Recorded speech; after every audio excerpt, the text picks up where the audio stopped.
ये शिव गुरु का मंच है, भजन का मंच नहीं है। ये ध्यान रहे कि भजन बीच बीच में हो, ऐसा ना हो कि एक चर्चा एक भजन, एक चर्चा एक भजन, अब भजन कर लिया जाए। कह रहा है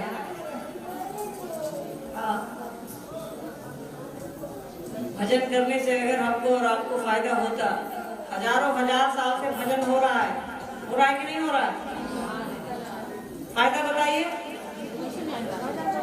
भजन करने से तो ये आदमी का नाम जानते हैं हम लोग, एक चैतन्य का, एक मीरा का नाम सुनी है ना, सुने होंगे कई लोग। उनका भी नाम इसीलिए जानते हैं कि उनको जब कृष्ण से प्रेम हो गया तब वो भजन गाने लगी। तो पहले प्रेम करिए ना। साहब ने कहा है कि हजारों हजार साल से हम आप भजन कर रहे हैं, एक लोटा जल डाल रहे हैं। आपके पड़ोस में है ना, आप ही के इसमें है सोनपुर, हरिहरनाथ। हम लोग सावन के महीने में कभी जल डालते हैं, कभी दूध चढ़ाते हैं, कभी बेलपत्र, कभी धतूरा, फूल, अखरोट सब चढ़ाते रहते हैं। और एक महीने में हम लोग को लगता है कि हम लोग जो जो मांगते हैं महादेव से सब मिल जाता है।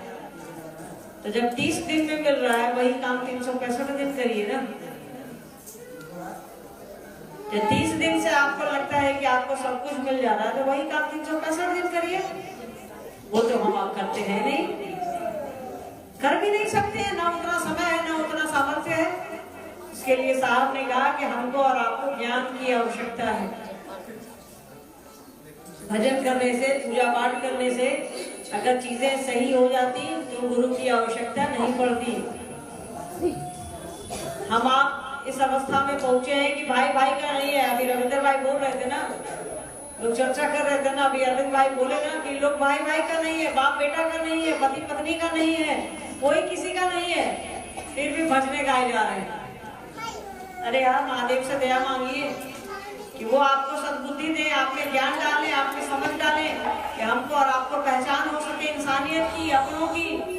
हम आप जाति में बटे हैं, धर्म में बटे हैं, पंथ में बटे हैं, सब में बटे हैं। तो भगवान शिव की शिष्टता आई है पिछले 50 सालों से कि आज देखिए इस हॉल में इतने प्यार से हम आप बैठे हैं। कोई किसी की जाति नहीं जानता, कोई किसी का पंथ नहीं जानता, कोई किसके पास कितने पैसे हैं, कोई लाल रंग का कपड़ा पहना है, कोई पीला रंग का पहना है, किसी को कोई फर्क नहीं पड़ता।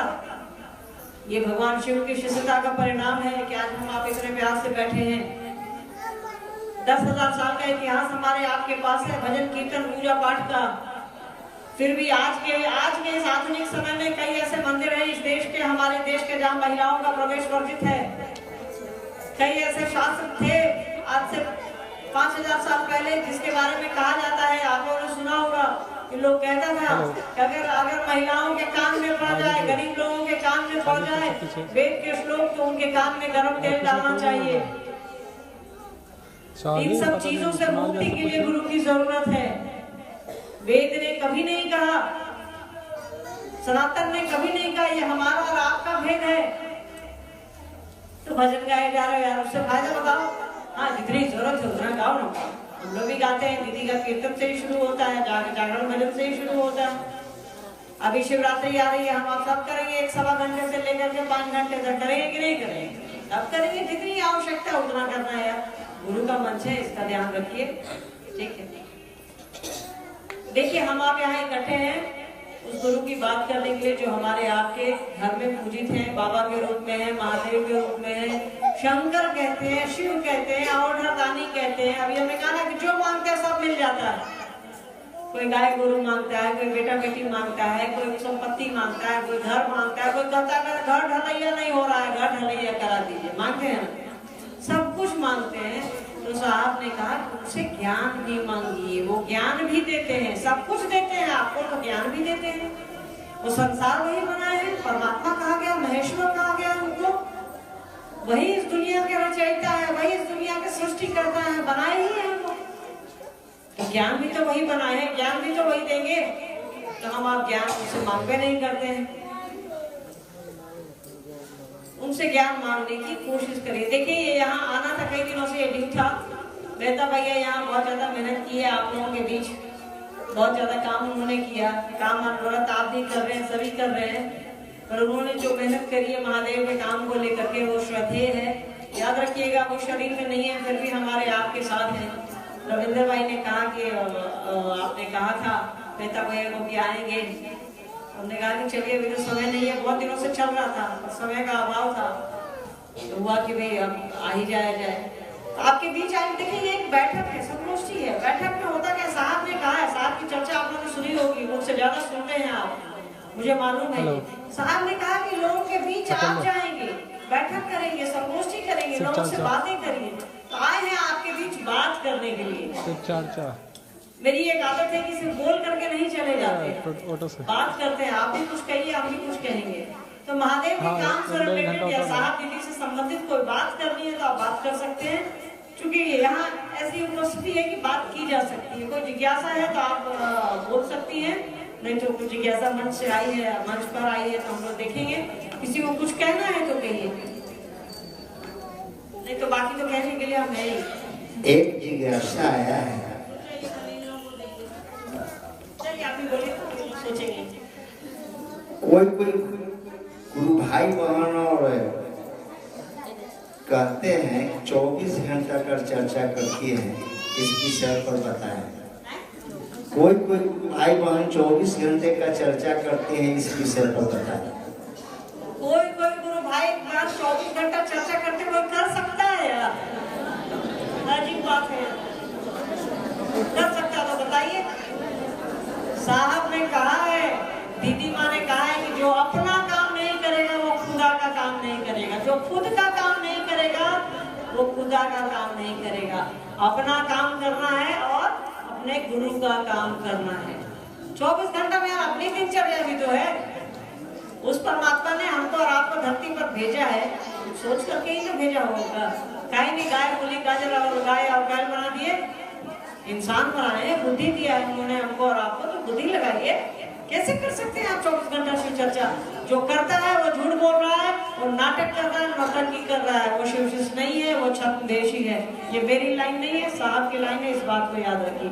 साहब ने कहा है कि आप 24 घंटे में कम से कम 4 घंटा निकालिए शिव के लिए। तो 4 घंटे का मतलब ही नहीं हुआ कि यहाँ 11 बजे से लेकर 3 बजे तक बैठ गए तो हो गया। 4 घंटे का अर्थ है आपके मन में, आपके दिल में शिव रहे। इसके लिए आप घर पे रोटी बना रहे हैं, किसी बच्चे को पढ़ा रहे हैं, तो महादेव के दया मांग लीजिए कि सरकार दया कर दीजिए, वो भी गिरने का, वो भी काउंट होगा उसमें। ठीक है, 24 घंटा कोई कर ही नहीं सकता है, कोई नहीं कर सकता। जो कर रहा है वो गलत कर रहा है, हो ही नहीं सकता है। वो हमको और आपको दिखाने के लिए ये सवाल भेज दिया है, हो ही नहीं सकता है। जो बोल रहा है झूठ बोल रहा है। आगे बोलिए, बोलिए। किताब पढ़ती हैं आप लोग साहब दीदी की, आओ चले शिव की ओर, अनमिल आकर शिष्यानुभूति आपने पढ़ी है? किसी ने नहीं पढ़ी है? अच्छा, 2 लोगों ने पढ़ी है, ले ले हला। किताब को साहब ने कहा है, उस आओ चले शिव की ओर के बारे में ध्यान से सुनिए। आओ चले शिव की ओर जो साहब की लिखी हुई किताब है, हल्के हरे रंग की है, ऊपर में सांप का फोटो बना हुआ है, बेंग को पकड़े हुए और फटिंगा को बेंग पकड़े हुए। उस किताब पर साहब का आशीर्वाद है कि जो उस किताब को बोलेगा भी तुम हमको समझ में नहीं आ रहे, उसको समझ में आएगी। कभी किताबा को बोली है, तुम नहीं बुझा रहे हो? हाँ बोलिए, साहब का आशीर्वाद है, फलित होगा। उनसे बड़ा कोई साधु नहीं है। साधु का बात ऐसे ही नहीं होता है, घटित होता है, फलित होता है। ठीक है जी।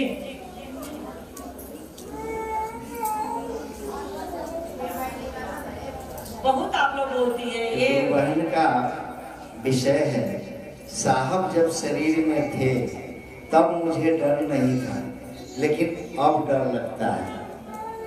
बहुत अच्छी जिज्ञासा है कि साहब जब शरीर में थे तो डर नहीं था, अब डर लगता है। मुझे भी लगता है और सबको लगना चाहिए, क्योंकि शरीर का अपना एक महत्व है। सही बात है। अब ज्यादा डर लगा, पहले तो लगता था कि साहब है ना, साहब को फोन कर देंगे, रांची सब ठीक हो जाएगा। अब लगता है किसको फोन करे? याद रखिएगा साहब गए नहीं है, पर शरीर का अपना एक महत्व है। लगता था कि साहब रांची में है, या साहब पटना में है, या साहब दिल्ली में है, कहीं भी साहब तक सूचना चली जाती थी तो लगता था कि काम हो गया। अब डर लगता है। डर इसीलिए लगता है कि मन कमजोर हो गया है, कि मन समझ रहा है साहब और दीदी माँ नहीं है। ऐसी भूल सोच करके भी मत करिएगा। भूल अनजाने में हो तो कोई बात नहीं, सोच करके हो तो वो भूल नहीं है। साहब शरीर से ज्यादा अभी हमारे आपके पास है। शरीर में थे तो उनका लिमिटेशन था कि वो रांची रहते थे या पटना आते थे या कहीं शिव चर्चा में जाते थे। अब तो आपके पास है, वो आपके घर में, आपके दिलों में, आपके बच्चों में, आपकी खुशियों में है।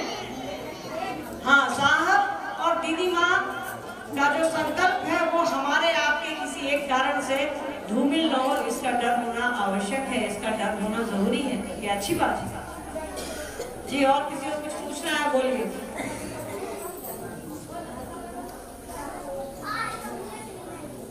बहुत उधर बवाल कर रहा था, क्या हो रहा था उधर? बैठने के लिए हो रहा था क्या? तो कैसे दिखेगा उधर से? हम आप संजय तो है नहीं या साहब दीदी तो है नहीं, उधर से दिख जाएगा, आवाजें ना जा सकती है भाई।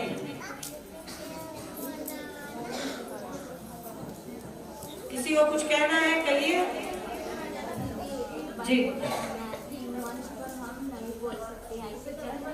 बहुत अच्छा है, बहुत बढ़िया करती है। हम लोग से पूछिए यहाँ बैठने का क्या दर्द है। ये बढ़िया स्थिति है। साहब बोले मंच पर बैठने के लिए, साहब ने मात्र 3 काम कहा है। शिव को अपना समझिए, शिव के बारे में दूसरों को बताइए कि शिव मेरे गुरु हैं, आपके हो सकते हैं। तीसरा नमः शिवाय से प्रणाम करने की कोशिश करनी है। चौथा कोई काम ही नहीं है हमारा आपका, तो करिएगा क्या? साहब ने थोड़ा कहा मंच पर बैठिए। साहब ने कहा है दूसरों को समझाइए शिव मेरे गुरु हैं, आपके भी हो सकते हैं। उसके लिए मंच पर बैठने की बहुत सही स्थिति है। अच्छा है, मत बैठिए। हम लोग से पूछिए ना, डर लगा रहता है। आप लोग जैसे लोग क्या पूछेंगे क्या नहीं पूछेंगे। कहीं कहीं चर्चा में गुरु बहन सब कहती है कि रांची अब जाने की आवश्यकता नहीं है, साहब नहीं है तो मैं क्यों जाऊं। इस पर कुछ प्रकाश डालें। देखिए, अगर आपके पास पैसे हैं और आपकी इच्छा है तो रांची जाइए। साहब अंतिम समय में रांची रहे, उनकी चीजें वहाँ रखी हैं और साधु ने वहाँ प्रवास किया है, साधु वहाँ रहे हैं, उसका अपना फायदा। बाकी आपकी इच्छा है, आप जाना चाहते हैं जाइए, नहीं जाना चाहते हैं नहीं जाइए। और बाप का घर है, आपको क्या रोकेगा जाने से? ये बताइए, कोई नहीं रोकेगा। काहे रोकेगा भाई? आप अपने मायके जाइए तो बहुत अच्छा, साहब के घर जाइए तो बहुत खराब। अरे वो पिता है आपके। कोविड में कई लोगों को नहीं मालूम होगा, अपने बाप से ज्यादा उन्होंने लोगों की चिंता करी है। उन्होंने शिव को कहा है कि ये क्या करवा रहे हैं आप, मेरे लोग परेशान हैं। मेरे लोग से आप मत समझिएगा, हम मेरे लोग साहब के लिए आप हैं। जो शिव शिष्य है वो उनके कलेजे का टुकड़ा है, वो उनका अपना है, वो उनके लिए सब कुछ है।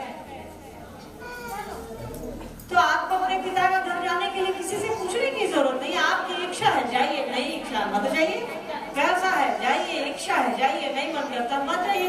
किसी के कहने पे क्या चलोगे यार? किसी के कहने पे चलते चलते तो 10,000 साल से तो हम लोग इतना लड़ाई झगड़ा आपस में बटे हैं। कोई हिंदू में बटा है, कोई मुसलमान में बटा है, कोई सिख में बटा है, कोई ईसाई में बटा है, कोई 75 तरह की जाति में बटे हैं।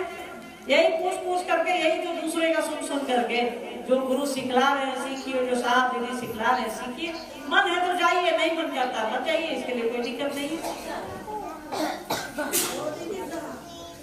शिव गुरु को प्रणाम करने के लिए 108 बार नमः शिवाय करने को कहा गया। फिर कहा जाता है कि खंड खंड करके ही करें। देखिए, साहब की बात है, साहब ने जो कहा है वही होगा। साहब ने कहा है कि शिव के शिष्यों को एक माला नमः शिवाय की करनी चाहिए। एक माला मतलब 108 की माला होती है रुद्राक्ष की, या उंगलियों पर 108 बार। साहब ने कहा है कि नमः शिवाय करने से हमारा आपका लौकिक कष्ट कम होता है, मतलब दुनियादारी का जो कष्ट है वो कम हो जाएगा। तो जैसे कष्ट कम होगा तो महादेव महादेव ज्यादा याद आएंगे कि नहीं याद आएंगे? इसीलिए साहब ने कहा कि जो शिव शिष्य हैं उनको कोशिश करनी चाहिए कि 108 बार नमः शिवाय से गुरु को प्रणाम करें, कोशिश करें। और रही दूसरी बात टुकड़े टुकड़े में, तो साहब ने माला का टुकड़ा करने को कहा नहीं है। साहब ने उंगलियों पर 108 ही कहा है, माला पर 108 ही कहा है। साहब ने टुकड़े टुकड़े में प्रणाम कहा है अजपा जप को, जो हम आप सांस पर करते हैं। तो इस पे 108 बार कर सकते हैं। 5 बार करिए ना, दमे फूलने लगेगा। 10 बार करके जरा देखिए, तो साहब ने कहा है कि सांस की सामान्य गति पर, सामान्य गति में जैसे हम आप सांस लेते हैं, पर हम आप जैसे कोशिश करते हैं तो सांस तो तेज हो जाती है। तो कैसे 10 बार से ज्यादा कैसे करिएगा? तो साहब ने कहा कि 1 बार करो, 2 बार करो, 5 बार करो, 7 बार करो, 10 बार करो, उससे ज्यादा तो एक बार में होगा नहीं। इसीलिए साहब ने कहा टुकड़े टुकड़े में भी आप नमः शिवाय कर सकते हैं, जो सांस पर चलता है। माला तो एक गिनती की है, 108 बार उठाइए और 108 बार प्रणाम कर देंगे, कोशिश करिए, सिंपल है, इसमें तो कुछ भी ऐसा नहीं जी। और वैशाली जिला यानी वैशाली से ही कुछ गुरु बहन का इच्छा है और हम लोगों को बताए कि मैं चाह रहा हूँ कि दीदी की चरण हमारे यहाँ वैशाली की धरती पर आ जाए। इसके लिए दीदी से एक बार पूछ के देखिएगा क्या करते हैं। तो वैशाली जिला है, ऑडियंस के भी आ रहा है। नहीं वैशाली जहाँ वैशाली है जिला वैशाली। जी जी जी हम कहेंगे ठीक है इससे वैशाली का ही है। लेकिन जिनकी भी जिज्ञासा है आऊंगी, गर्मी चढ़ गई है और साहब ने कहा है कि बैठक करिए, संगोष्ठी करिए। आपके यहाँ अगर हॉल है तो हॉल की व्यवस्था करिए, कोई खाली प्रांगण है जैसे आपका लोग जहाँ गाय गोरु वो दलान समझते हैं ना, वहाँ खाली है, 200-400 लोग बैठ सकते हैं, तो कहीं बात कर लीजिएगा, कोई दिक्कत नहीं, कभी भी आ सकते हैं। हाँ कहिएगा कि महोत्सव करिए, बड़ा कार्यक्रम करिए, तो भाई वो संभव नहीं है। ठीक, पहले तो गर्मी आ गई है और साहब ने कहा नहीं है, साहब ने कहा है लोगों के बीच जाइए, बातें करिए, संगोष्ठी करिए, बैठक करिए। तो अगर आपके यहाँ ये व्यवस्था हो सकती है, वैशाली में तो बहुत बड़ा बड़ा वहाँ तो महावीर की जन्मस्थली है, वहाँ बड़ा हॉल होगा, आप देखिए हॉल खोजिए, वहाँ हॉल खोजिए और तब बात कर लीजिए। हॉल आ सकते हैं, क्यों नहीं आएंगे, ऐसा थोड़े कि नहीं आ सकते, हर जगह जाते हैं आपके यहाँ। हाँ समय की एक थोड़ी दिक्कत रहती है हमारे साथ, तो समय अगर निकल जाएगा तो आऊंगी। तो हॉल में बैठक करिए, आपके यहाँ दलान है, 200 लोग बैठ सकता है, जहाँ गाय गोरू बैठता है वहाँ उसको बाहर कर दीजिए, हम लोग अंदर चले जाएंगे, सिंपल। पूरा छपरा तो इतनी बार वैसे ही किया, छपरा के कुछ लोग होंगे तो बताएंगे। ठीक, शिव मेरे गुरु हैं, कैसे हो सकते हैं, क्या पूजा करना ही जरूरी है? देखिए शिव आपके गुरु होंगे, साहब दीदी को पकड़ने से साफ बात। भगवान शिव की शिष्यता को धरती पर उतारा जिसने है, उसकी उंगली पकड़े पकड़े चलिए, मंजिल पर पहुंच जाइएगा। 3 सूत्र करिए, 3 सूत्र हम आप अपने लिए भी कर सकते हैं, बस इन 3 सूत्र अगर हम आप करते हैं शिव के लिए, साहब के लिए, तो आप शिव की ओर बढ़ेंगे, शिव शिष्य होने में आप अग्रसर होंगे और साहब दीदी की उंगली पकड़े रहिए। रही बात पूजा पाठ की, आपका मन है करते रहिए, पूजा पाठ कर करके 10,000 साल का इतिहास हमारे पास है। पूजा पाठ करके तो हम आप कभी कोई जाति में बटाए, कोई धर्म में बटाए, कोई रंग में बटाए, कोई अमीर गरीब में बटाए, मन है तो करिए, कोई बुरी चीज नहीं है, बिल्कुल कर सकते हैं। तो परिणाम देख लीजिए, साहब ने कहा है 4 घंटे की शिव चर्चा 40 साल की पूजा बराबर है। गणित बिना लीजिए आप लोग, 4 घंटे की शिव चर्चा, शिव गुरु चर्चा 4 घंटे की और 40 साल की पूजा। अब इस 4 घंटे को मत जोड़िएगा, साहब का कहना है 4 घंटे की शिव गुरु चर्चा, मतलब आपका मन ईमानदारी से ये काम कर रहा हो कि शिव इतने अच्छे गुरु हैं, लोग उनके चेला हो जाए। साहब वाली मानसिकता में आना पड़ेगा, दीदी माँ की मानसिकता में हमको आना पड़ेगा 4 घंटा पुराने के लिए, हमारी आपकी मानसिकता में नहीं। दीदी माँ और साहब के नियत से 4 घंटा शिव चर्चा कर लीजिए, अपने गुरु शिव गुरु की बात कर लीजिए, वो 40 साल की पूजा के बराबर है। ये मेरा कहना नहीं है, साहब जी का कहना है, जिसको शिव ने स्वयं कहा कि मैं सिर्फ तुम्हें जानता हूँ, उनके हिसाब से चलिए। जी आपने क्या कहा? सोनम गुरु कहना जो पहले जिज्ञासा था उसी पर फिर से वो कहे ना कि जब साहब शरीर में थे मुझे डर नहीं था, लेकिन अब डर लगता है, इस पर विस्तार से बताया। एक चीज बताइए कि बच्चा में, जैसे बच्चा को स्कूल ले जाती होगी तो बच्चा आपसे सट के चलता होगा, जब छोटा रहता है, धीरे धीरे वो बड़ा हो जाता है तो उसको माँ के आंचल की आवश्यकता नहीं पड़ती है। तो जब साहब शरीर में थे तो हमारा और आपका डरना लाजमी था। हम लोगों को लगता उस समय डर नहीं लगता था, क्योंकि माँ बाप सामने नहीं दिखता है ना, तो बच्चे को डर नहीं लगता है। आप अपने से अपने बच्चा को रोड पर पार कराइए, बेटा बेटी का, क्या आपको डर लगेगा? उस बच्चे को भी नहीं लगेगा। पर बच्चे को कह दीजिए कि बेटा बेटी अकेले से रोड तुम पार कर देना, स्कूल से आते समय पूछिएगा, उसे जरूर डर लगता होगा। तो माँ बाप ऐसी चीज ही है कि वो रहते हैं तो डर नहीं लगता है, अब लगता है।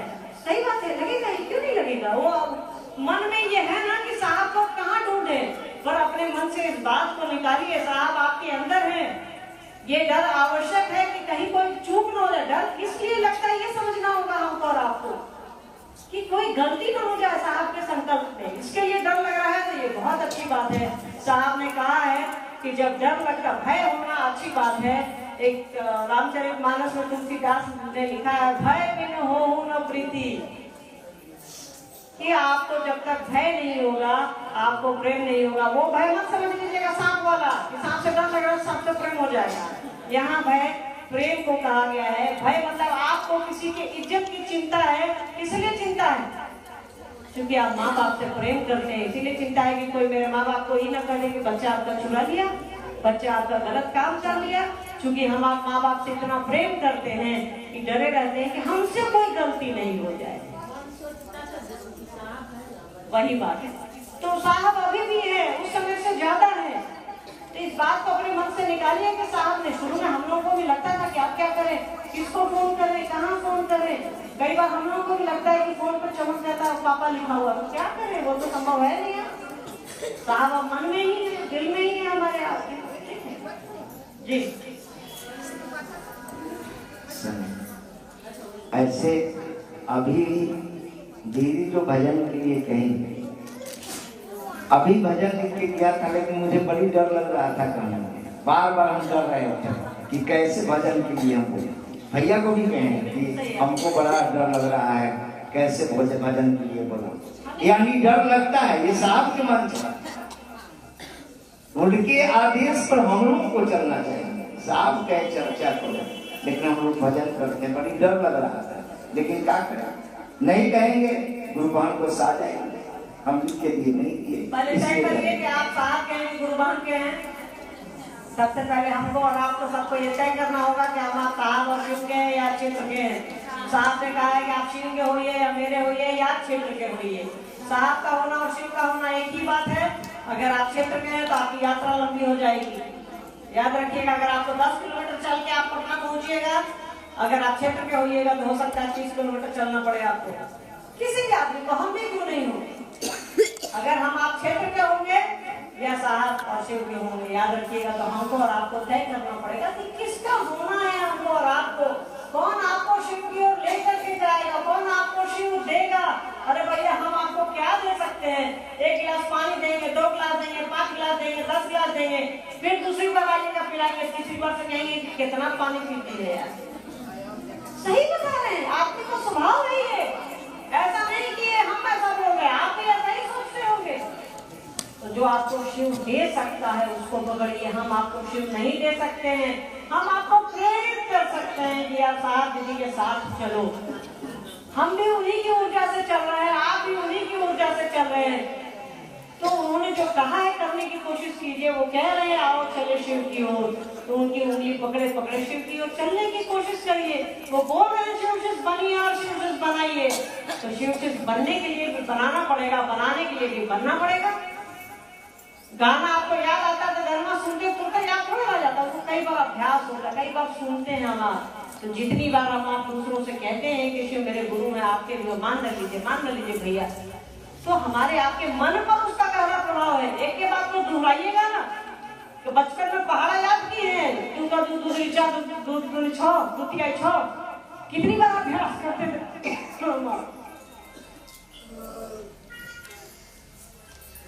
तो वो अभ्यास मास्टर के लिए नहीं था, वो अभ्यास बच्चे के लिए होता है, तो उसको पहाड़ा याद रहे।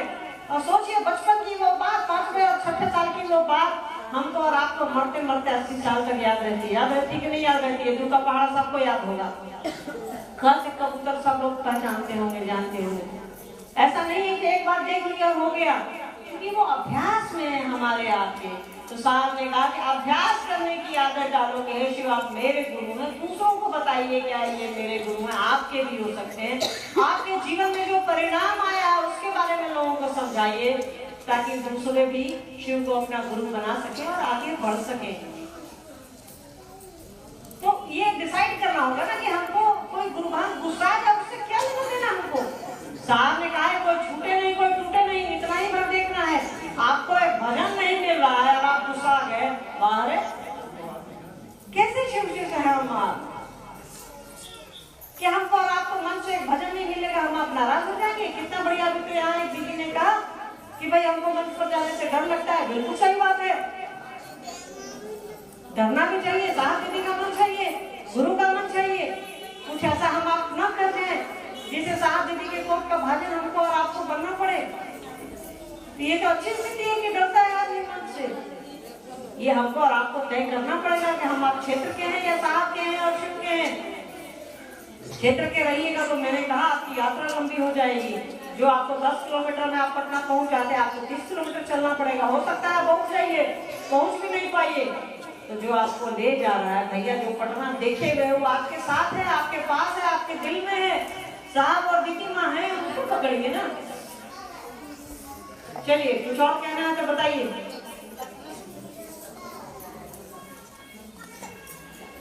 और कोई गुरु भाई बहन को कोई विषय है तो आप पूछ सकते हैं। और एक बात और है, दीदी के जाने के बाद सारे गुरु बहन एक तरह से भगदड़ मचा के निकलती कि लगता है कि हाथ कर दो। इसलिए इस पर ध्यान दिया जाए कि दीदी जाए तो थोड़ा सब लोग आराम से शांत वातावरण में ही निकले। जहाँ भी देखते हैं कि दीदी जैसे चली इस तरह से भगदड़ मचा देते हैं शांत से।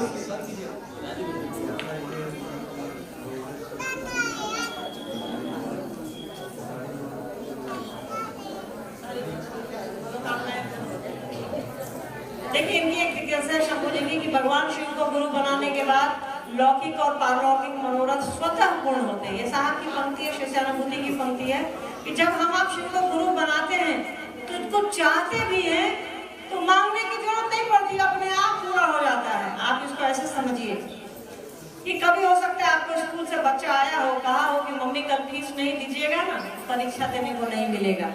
आज शुक्रवार है, सोमवार को फीस जमा कर दीजिए। आपको तो लगेगा कि अरे बाप रे, अब तो हम कहाँ से लाए 1800 रुपया या जो भी हो फीस स्कूल की, 1800 रुपया या 800 रुपया कहाँ से लाए, अभी तो मेरा हाथ खाली है। अब बच्चा को अगर सोमवार को नहीं दिए तो बच्चा को तो परीक्षा देने नहीं देगा, बेचारे का साल बर्बाद हो जाएगा। तो परीक्षा का समय आ रहा है। देखिए गुरु की दया ऐसी होगी कि आपको हो सकता है मास्टर सोमवार का जब आपका बच्चा स्कूल जाएगा तो मास्टर कहेगा कोई बात नहीं, तुम 2 दिन बाद देना, डेट आगे बढ़ गया है। तो हमको और आपको लगता है कि मास्टर बहुत मदद किया। अरे भैया वो गुरु की दया है कि जो पैसा अभी आपको भरना पड़ता, आपका बच्चा परीक्षा नहीं दे पाता, वो 4 दिन बाद आगे बढ़ गया है। इसको ऐसे समझिए, हमारा आपका मन शिव की ओर चल रहा है। जगत में कोई किसी के साथ नहीं बैठता, बाप बेटा एक साथ नहीं बैठा, पति पत्नी एक साथ नहीं बैठते, भाई भाई एक साथ नहीं बैठते। हम आप इतने प्रेम से बैठे हैं तो मन हमारा मिल रहा है तभी तो बैठे हैं। यही है कि शिव को गुरु बनाने के बाद लौकिक और पारलौकिक मनोरथ स्वतः पूर्ण होते हैं। ठीक हो गया? जाने लगते हैं आप लोग, इससे पहले नहीं आए। एक और है, शिव भाव की शिखर की तलती में। बोलिए। आपके मन से काम नहीं चलेगा, साहब का आदेश करने की कोशिश कीजिए। माला पर करिए, उंगली पर करिए, करना ही पड़ेगा। कभी मन करता है कि बच्चा का खाना नहीं बनाए, सच बोलिए।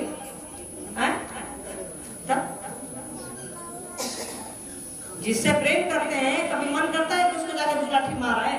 नहीं मन करता। जिससे प्रेम करते हैं, बीमार भी रहते हैं, बच्चा का खाना बनाते हैं, पति के लिए खाना बनाते हैं, गुरु भाई लोग जाके काम करते हैं ताकि 2 पैसा आए, पत्नी और बच्चे का पेट चल सके। बीमार रहने पे भी है क्योंकि आपको उससे प्रेम है। तो जब प्रेम करिएगा सब काम अपने आप हो जाएगा। तो साहब दीदी को अपना समझिएगा तो उनका आदेश भी आपका अपना हो जाएगा। ठीक है, सिर्फ शिव चर्चा करना ही साहब ने नहीं कहा है, याद रखिएगा। साहब ने पहला सूत्र दिया है, शिव को अपना समझो। हे शिव आप मेरे गुरु हैं, मैं आपका शिष्य हूँ, मुझे शिष्य पर दया करिए। साहब बेवकूफ नहीं थे, दूसरे सूत्र को पहला क्यों नहीं बनाए? क्योंकि वो जानते हैं कि प्रेम ही एक ऐसी चीज है कि अगर हो गया तो काम अपने आप हो जाता है। महादेव से प्रेम करिए, साहब दीदी से प्रेम करिए, काम उनका हो जाएगा, उनका आदेश हो जाएगा। जी आप कहिए क्या कहना चाह रहे हैं? हमारे गुरु भाई अरविंद भाई का विषय है कि शिव को जब गुरु बनाएंगे तो क्या हमें भी खान पान पर प्रतिबंध लगाएंगे। शिव सभी जीवों पर दया करते हैं, हम लोग तो लोगों को भी कष्ट देते हैं। यही विषय है। देखिए, सबसे पहले तो वो जगत गुरु हैं, दुनिया के गुरु हैं, वो संसार के गुरु हैं। वो कोई वचना लगा ही नहीं सकते। अगर वो वचना लगाएंगे तो दुनिया के गुरु कैसे होंगे। अगर वो कहते हैं कि शिव को वही गुरु बना सकता है जो मछली नहीं खाएगा, तो जगत गुरु कहलाएंगे। जो मछुआरे भाई जो समंदर में 24 घंटा रहते हैं, मछली मारते रहते हैं और पानी के बीच में रहते, क्या खाएगा बेचारा। उसको भूखे रहना पड़ेगा, क्योंकि समंदर से किनारा जो है 4 दिन 5 दिन 10 दिन 15 दिन पर मिलता है। 15 दिन वो क्या खाएगा, उसकी लाचारी है वो खाना। तब तो वो शिव को गुरु नहीं बनाएगा। तब शिव जगत गुरु कैसे हुए।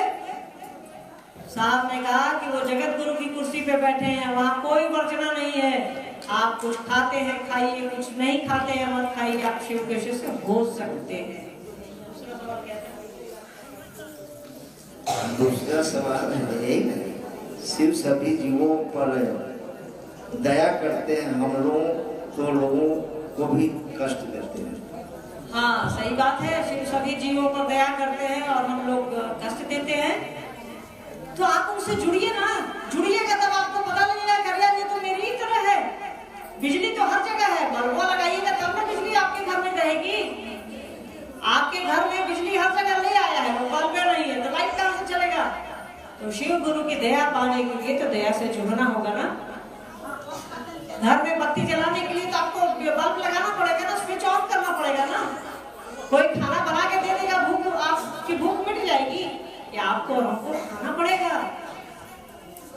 तो गुरु की दया से जुड़ना ना होगा, गुरु से ज्ञान लेना ना होगा। जैसे गुरु की दया हम पर और आप पर उतरेगी, हमारा और आपका मन बदल जाएगा। ये जिज्ञासा थी ना कि लौकिक और पारलौकिक मनोरथ स्वतः